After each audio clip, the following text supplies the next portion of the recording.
Tudo bem, pessoal? Nós vamos seguir aqui com o nosso estudo do livro Nos Domínios da Mediunidade. Esse é o nosso vídeo de número 16. Nós estamos no capítulo 7 do livro. Esse é o segundo vídeo sobre o capítulo 7. O capítulo 7, ele se chama Socorro Espiritual. E nesse capítulo a gente está no meio de um diálogo, de um atendimento dentro de um centro. Então, é muito bacana, dá para entender esse capítulo 7 sem depender da leitura ou do estudo anterior, mas é imprescindível, se você quiser acompanhar só esse diálogo, assiste primeiro o vídeo de número 15, que a gente inicia o capítulo 7, porque senão vai estar pegando no meio, vai ficar bem confuso, bem perdido. Então, eu estou partindo da premissa que de agora em diante vai estar me acompanhando quem já assistiu o vídeo 15. Então, vamos para a tela, como diria o apresentador. Como sempre, o breve resumo do capítulo. Capítulo 7, Socorro Espiritual. Durante uma sessão mediúnica, Raul Silva, que é o dialogador, mas também é o dirigente no plano físico, acolhe Libório, que é a entidade, o espírito obsessor. Acolhe Libório, o espírito atormentado, com paciência e fraternidade. Sob orientação de Clementino, que é o dirigente no plano espiritual, utiliza-se de um condensador ectoplásmico. E é nisso que a gente vai entrar hoje. A gente vai entrar exatamente no momento em que vão fazer uso do condensador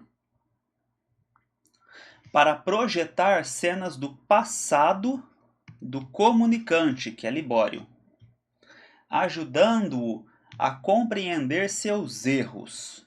Então, a finalidade do condensador: ajudar a entidade a compreender seus erros. Nós vamos entrar em detalhes agora, então não vou adiantar nada. Aí, seguindo, aqui é o spoiler, parte final. Libório, profundamente emocionado, se entrega ao amparo espiritual, iniciando sua transformação moral. Como nós não temos preocupação com spoiler, a gente faz a leitura do resumo, porque é importante para ir amarrando e consolidando bem a história na nossa cabeça.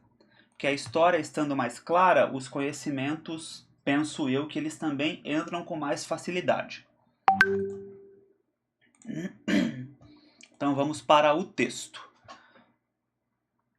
Então, estava no meio do diálogo, o Raul Silva, com toda uma dedicação e orientação do Clementino, levando o Libório a refletir, e chega no ponto em que ele começa a cair em si, começa a se dar conta de que a situação não era boa e coisas complicadas que ele fez. Então, a gente terminou aqui, né? Ó Deus, que se passa comigo? Conseguiu gritar Libório em lágrimas. Então, é a hora que ele está fragilizado e aberto, pronto para iniciar um processo de mudança. E é nesse momento que vai chegar o condensador ectoplásmico. O irmão Clementino fez breve sinal a um dos assessores do nosso plano, André Luiz falando, né, então do plano espiritual, um dos assessores que apressadamente acorreu, trazendo interessante peça que me pareceu uma tela de gaze tenuíssima, com dispositivos especiais, medindo por inteiro 1 metro quadrado aproximadamente. Essa tela, como a gente vai ver, ou como alguns já sabem, ela é tal qual um espelho, né? Teria a tecnologia de uma televisão, mas tal qual um espelho no sentido de que ela transmite, ela mostra imagens que fazem parte da memória ou do contexto vivido pela entidade que está se comunicando. Então ela ajuda a compreender com mais clareza o passado. Porque muitas vezes a entidade ela tem uma memória de passado, só que é uma memória fragmentada e com viés. Então ele só enxerga o que ele quer enxergar de uma cena que aconteceu. E essa situação do espelho ou do condensador ectoplásmico, ela mostra e ela chama a atenção para todos os elementos de uma cena, de algo que aconteceu. Então, dilata, amplia a nossa capacidade de compreensão. E eu digo assim, isso vale para as entidades, né? Isso é utilizado nos trabalhos no centro, mas a gente tem que pensar que no nosso dia a dia é possível que nós estejamos, né, nas situações conflituosas, muitas vezes a gente está enxergando, ouvindo de maneira também fragmentada e limitada. Então, por vezes, a gente tem algum tipo de reação ou de comportamento a partir daquela porção da realidade que a gente viu ou ouviu, mas se a gente tivesse visto e ouvido na amplitude, com todos os elementos da cena, é capaz que nossa reação, nossos pensamentos, é capaz que eles fossem outros. Então, acho que é daqui que a gente pode extrair a máxima do olhos de ver e ouvidos de ouvir. O porquê de a gente pedir isso. Não é simplesmente a nível de mediunidade, que algumas pessoas podem pensar, né, para ter os dons psíquicos e não, é para ver as coisas da forma que elas são e as pessoas da forma que elas são, para a gente ver com clareza e poder reconhecer com mais facilidade ainda os nossos erros ou aquilo que a gente tem para melhorar.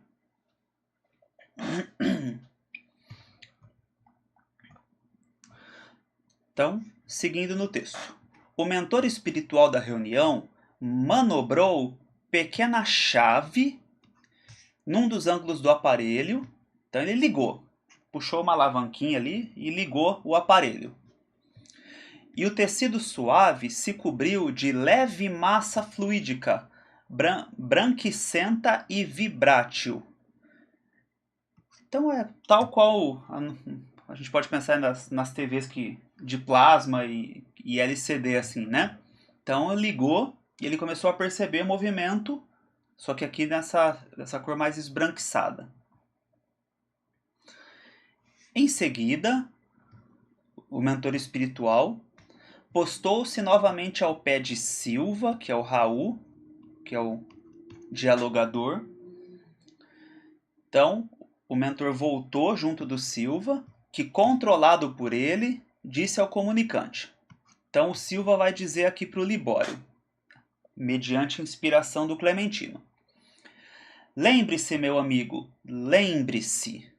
Faça um apelo à memória. Veja à frente os quadros que se desenrolarão aos nossos olhos. Então, isso aqui é praticamente um processo hipnótico para colocar o Libório em estado de maior receptividade para ele poder fixar a atenção e começar a trabalhar junto ali no condensador ectoplásmico.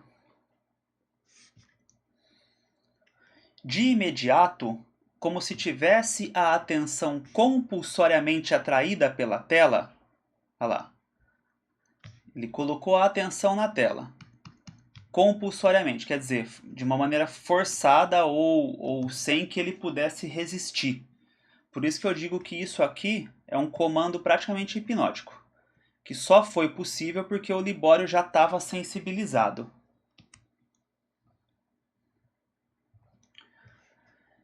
Então,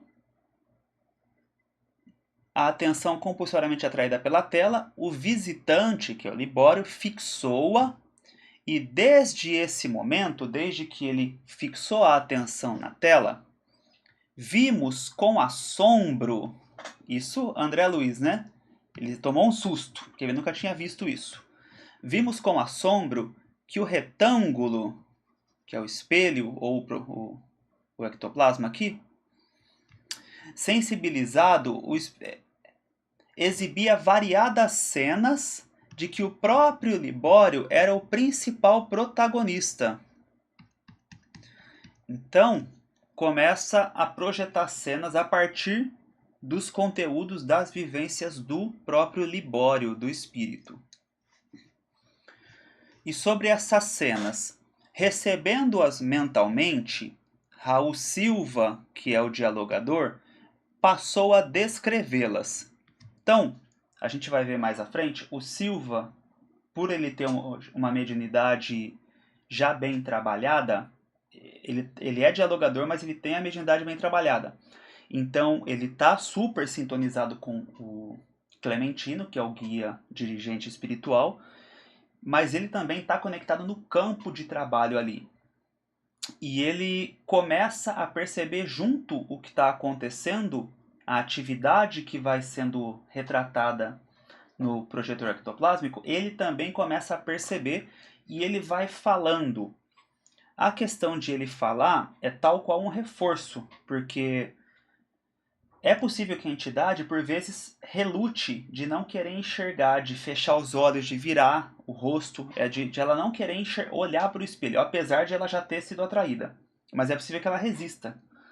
E essa técnica de descrever é justamente para evitar que a entidade se desvie. Então é para ela tomar plena consciência, para ela continuar olhando ali e para o processo continuar acontecendo com qualidade. Então, é uma cena específica que vai ser mostrada, que é a cena que importa, é onde começa o desvio, ou o momento derradeiro ali do desvio do Libório. Observe, meu amigo, é noite, ouve-se um burburinho de algazarra à distância. Sua mãe, velhinha, chama-o à cabeceira e pede-lhe assistência. Está exausta. Você é o filho que lhe resta. Derradeira esperança de flagelada vida. Único arrimo. Quer dizer, só tem ele para cuidar da senhorinha, da mãe dele. A pobre sente-se morrer. A dispneia martiriza-a. É o distúrbio cardíaco pressagiando o fim do corpo. Então, temos dois cenários, né? É narrado que tem algo acontecendo lá fora, né? Um burburinho de algazarra à distância. Então lá fora vai estar um cenário de diversão, como a gente vai ver. E dentro da casa é a mãe precisando de ajuda. E aí o Libório vai fazer uma escolha. Então, continuando aqui sobre a mãe. Distúrbio cardíaco pressagiando o fim do corpo. Tem medo. Ó o destaque aqui. Eu vou destacar algumas vezes o quanto que é dado ênfase para os sentimentos e as sensações. Porque eu penso que isso vai ter um papel relevante na hora de a entidade compreender a gravidade do que foi feito. Declara-se receosa de solidão, uma vez que é sábado carnavalesco e os vizinhos se ausentaram na direção dos centros festivos. Então, se ela precisar de ajuda, não vai ter ninguém. Parece uma criança atemorizada. Contempla-o, então a mãe olhando para o Libório, contempla-o ansiosa e roga-lhe que fique. Então ela pede para ele, fica comigo. Você responde que sairá tão somente por alguns minutos, o bastante para trazer-lhe a medicação necessária. Então ele fala que vai sair para comprar remédio para ela. Mas em seguida avança rápido para uma gaveta situada em aposento próximo e apropria-se do único dinheiro de que a enferma dispõe. Então, ao invés de sair para comprar remédio, ele pega o dinheiro dela. Algumas centenas de cruzeiros com que você se julga habilitado a desfrutar as falsas alegrias do seu clube. Então ele pega o dinheiro para ir pular carnaval. Amigos espirituais de seu lar abeiram-se de você, implorando socorro em favor da doente, quase moribunda, mas você se mostra impermeável a qualquer pensamento de compaixão. dirige algumas palavras apressadas à enferma e sai para a rua. Em plena via pública, imanta-se aos indesejáveis companheiros desencarnados com os quais se afina. Então, ele já tomou a decisão que ele ia pular carnaval e já estava ali, né, para ele ter deixado a mãe, é porque ele já estava num impulso de prazer muito grande. E isso foi campo aberto, campo fértil para ele poder estabelecer sintonia com as entidades que estavam no mesmo propósito e que geralmente está ligada com vícios diversos. Entidades turbulentas, hipnotizadas pelo vício, com as quais você se arrasta ao prazer. Essa é a grande palavra quando a gente está falando aqui nesse cenário de festa, de carnaval, qualquer coisa que seja. É o prazer. Parênteses aqui, tá? Não tô querendo recriminar por completo e bancar um santo. Não, acho que as pessoas podem se divertir, mas tem, né, tem a intensidade certa para a gente não se perder. Por 3 dias e 4 noites consecutivas, quer dizer, o carnaval inteiro, entrega-se à loucura com o esquecimento de todas as obrigações. Somente na madrugada de quarta-feira, então, fim do carnaval, você volta estafado. Estafado significa cansado, tá? E semi-inconsciente. A velhinha, socorrida por braços anônimos, não o reconhece mais. Então a mãe já não reconhece mais ele. Aguarda resignadamente a morte enquanto você se encaminha para um quarto dos fundos na expectativa de conseguir um banho que o auxilie a refazer-se. Quer dizer, a mãe morrendo, sendo assistida ali por alguém que não é mencionado quem, alguma pessoa ajudando, e ele olha assim, provavelmente muito doido, muito chapado, e vai tomar um banho.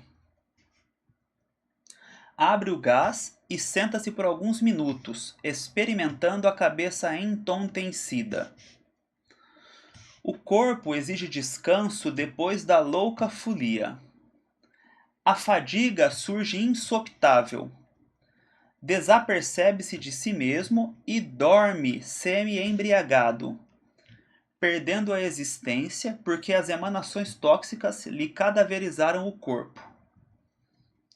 Na manhã clara de sol, um rabecão, que é um furgão, leva-o ao necrotério como simples suicida. Então, nessa fase aí de ele ir tomar um banho, ele desencarnou ali. Não fica muito claro para mim.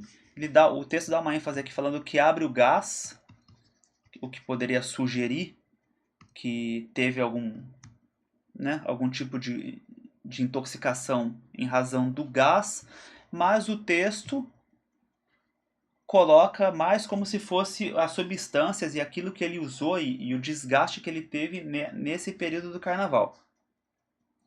Mas não fala, para mim não ficou o mais claro possível sobre a razão do desencarne.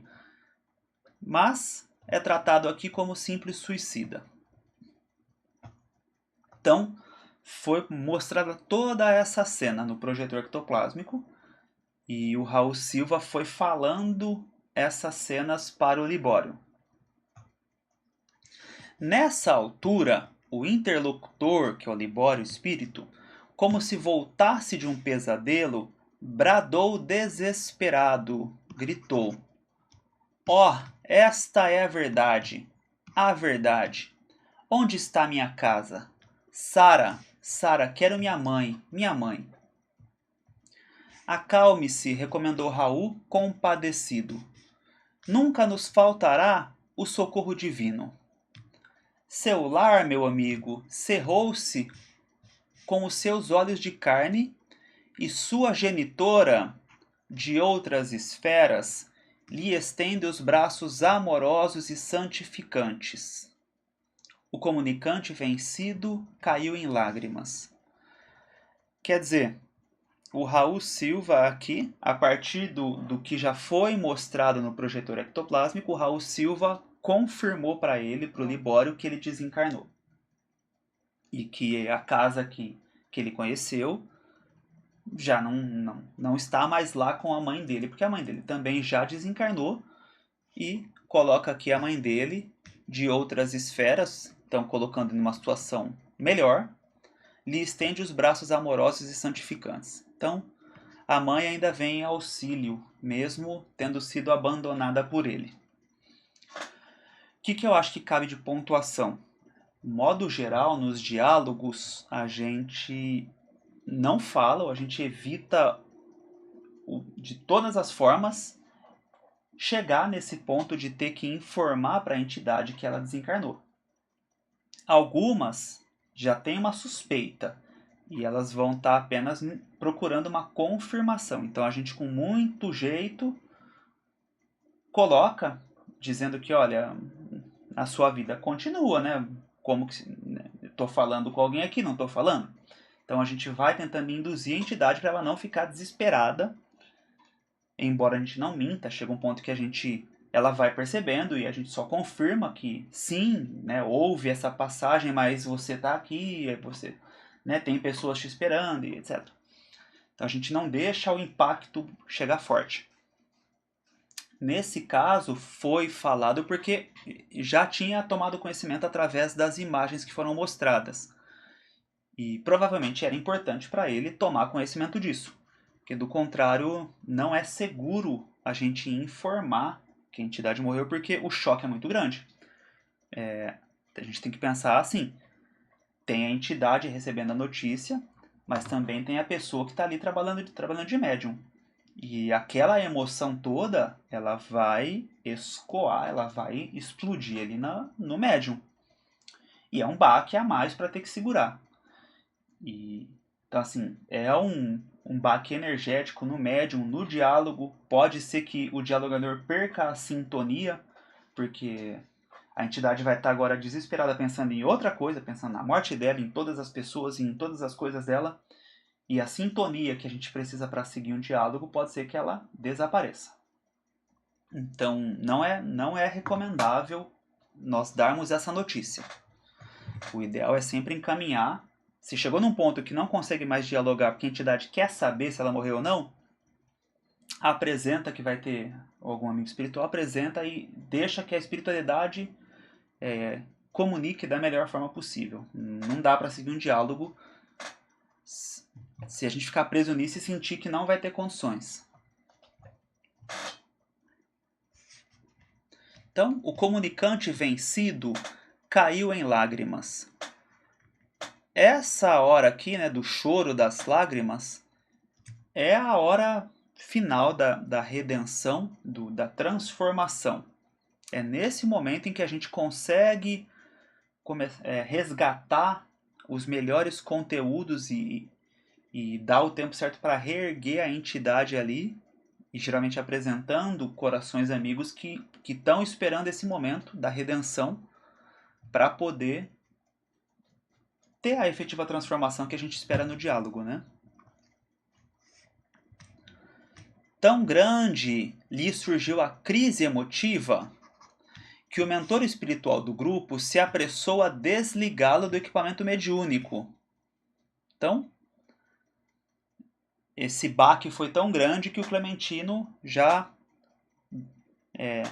desligou. Então, tirou ele do contato mediúnico, entregando-o aos vigilantes para que fosse convenientemente abrigado em organização próxima. Então, o diálogo no plano físico ele encerra aqui, mas o André Luiz continua com observações. Libório, em fundo processo de transformação, afastou-se, tornando Eugênia a posição normal. Eugênia, vamos lembrar, é a nossa médium. Então, a entidade se afastou e a médium vai recobrando a sua postura, a sua plena consciência e presença no corpo físico. E porque a tela regressasse à transparência de início, ou seja, o projetor deixou de mostrar cenas, desfechei sobre o nosso orientador algumas indagações improvisadas. Então, perguntas que o André Luiz nem sabia que ele ia fazer e provavelmente não formulou tanto. Que a gente sempre repara que o André Luiz faz perguntas geralmente muito precisas, ele tem uma clareza muito grande daquilo que ele quer saber. Então, acho que é por isso que ele colocou assim, ele não raciocinou tanto para perguntar. Que função desempenhava aquele retângulo que eu ainda não conhecia? Que cenas eram aquelas que se haviam desdobrado céleres, né, rapidamente, sob nossa admiração? Aquele aparelho, informou Aulus, que é o orientador aqui, o instrutor do André Luiz e do Hilário, informou Aulus Gentil. Aquele aparelho é um condensador ectoplásmico. Acho que eu estava falando do projetor, né? Condensador. Também não muda muito. Vai ter a parte técnica aqui de um condensador. Tem a propriedade de concentrar em si raios de força projetados pelos componentes da reunião. Esses raios de força é o que a gente chama de ectoplasma, não por outra razão, que ele é um condensador ectoplásmico. Reproduzindo as imagens que fluem do pensamento da entidade comunicante. Não só para a nossa observação, mas também para a análise do doutrinador, do dialogador, que as recebe, então recebe essas imagens, em seu campo intuitivo, agora auxiliado pelas energias magnéticas do nosso plano. Então, para a gente pensar assim, como que as duas esferas trabalham, né? Eu fiz um pequeno esboço aqui. O ectoplasma, que é essa energia que nós encarnados temos, ele dá condições para que o condensador entre em ação, para receber essas entidades mais ligadas à esfera material. Então, nossas energias dos encarnados são o combustível ou a energia para o condensador. Só que é o campo magnético, o campo de trabalho dos desencarnados. Então, tudo aquilo que os desencarnados fazem que possibilita que o dialogador perceba também esse condensador. Então, os dois planos trabalham juntos. Porque fica muito mais fácil se o dialogador percebe o que está acontecendo, fica muito mais fácil de acessar e de conversar com a entidade. Tem casos, tem pessoas, e não tem problema nenhum, tem pessoas que não têm, nesse momento pelo menos, a intuição ainda tão dilatada a ponto de perceber tudo o que está acontecendo, tudo o que está se desdobrando. E aí, o que a gente recomenda, o que a gente faz, é simplesmente para o dialogador, olha, né, então presta atenção no que está acontecendo aqui, ouve o que esses amigos aqui têm para te dizer, e aí a gente deixa que a espiritualidade complete esse serviço que a gente, por motivos diversos, a gente não teve condições, a gente não está apto a realizar, que é o de ir narrando as coisas, porque já é um grau de mediunidade mais aberto e de maior sintonia no diálogo. Mas dá certo também, não tem um prejuízo, né, severo no trabalho. É só a gente saber sentir as coisas na hora certa e contar com esse apoio da espiritualidade. Mas é isso que eu queria chamar a atenção, o quanto que os dois planos unem esforços no momento do diálogo. E aqui vem o Hilário. Evidentemente, a engrenagem de semelhante mecanismo deve ser maravilhosa, exclamou Hilário sob forte impressão. Aí o Aulus. Nada de espanto, alegou o orientador. Então, tratando com naturalidade, né? O hóspede espiritual apenas contempla os reflexos da mente de si mesmo, da sua própria mente. A maneira da pessoa que se examina em um espelho. Então, não é por outra razão que a gente fala que é tal qual um espelho,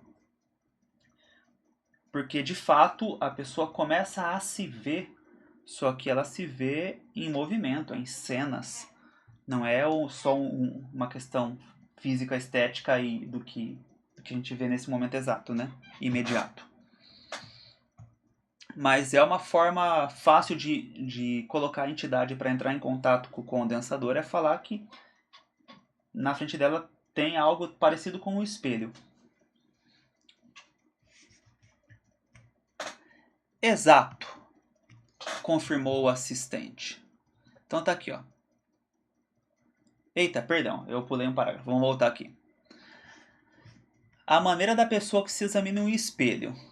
Mas, se estamos à frente de um condensador de forças, considerei André Luiz falando, precisamos concluir que o êxito do trabalho depende da colaboração de todos os componentes do grupo. Exato, confirmou o assistente. Então, o êxito do trabalho depende da colaboração de todos os componentes do grupo. Médium, dialogador e quem está na sustentação. E se tiverem pessoas de passagem pela reunião, por qualquer motivo que seja, é fundamental que também estejam sintonizadas em oração e equilibradas para estarem nesse trabalho. As energias ectoplásmicas são fornecidas pelo conjunto dos companheiros encarnados, em favor de irmãos que ainda se encontram semi-materializados nas faixas vibratórias da experiência física. Quer dizer, como essas entidades ainda estão semi-materializadas, elas estão mais próximas da nossa realidade física do que da realidade espiritual. Então, para elas despertarem, é muito mais fácil e é mais necessário para chegar nos sentidos espirituais que façamos uso de energias dos encarnados, mas com uma tecnologia espiritual. Então, essa é a forma que a espiritualidade desenvolveu para ajudar a despertar essas entidades que ainda estão mais presas aqui a nível físico. Uma das formas. Por isso mesmo, Silva, que é o dialogador, e Clementino, que é o guia espiritual, dirigente, necessitam do concurso geral para que a máquina do serviço funcione tão harmoniosamente quanto seja possível. Então, harmonia e coesão entre as pessoas durante o trabalho. Pessoas que exteriorizem sentimentos menos dignos. Ó, palavra forte aqui, sentimentos menos dignos. Não se trata apenas de estar pensando em coisas de fora do centro, às vezes pensando coisas menos edificantes. Não é o pensamento, ele tem uma força, só que o sentimento ele tem muito mais. Especialmente quando a gente está falando de energia e de ectoplasma. O que nós estamos sentindo ou vibrando impacta de uma maneira mais severa. Ele é como se ele desse, a carga dele é muito maior.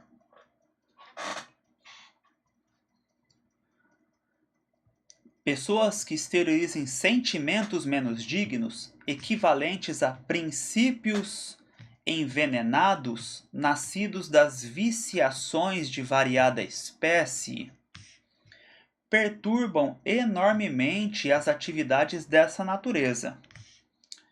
Porque arrojam, então jogam no condensador as sombras de que se fazem veículo. Então, nossas próprias energias pesadas, nossas vibrações, nossos sentimentos inferiores, eles podem impregnar e atrapalhar o funcionamento de um aparelho, nesse caso aqui, o condensador ectoplásmico. Podem prejudicar a reunião mediúnica. Prejudicando a eficiência da assembleia e impedindo a visão perfeita da tela por parte da entidade necessitada de compreensão e luz. Por isso que é importante na sala, durante um diálogo, a gente ter uma sala em clima de respeito, de oração e nesse grau de compromisso e de seriedade do trabalho. Seriedade não quer dizer ser carrancudo, ser rabugento, ser irritadiço com as pessoas. Seriedade é uma postura de respeito, mas não significa sermos frios, sermos distantes, sermos rudes.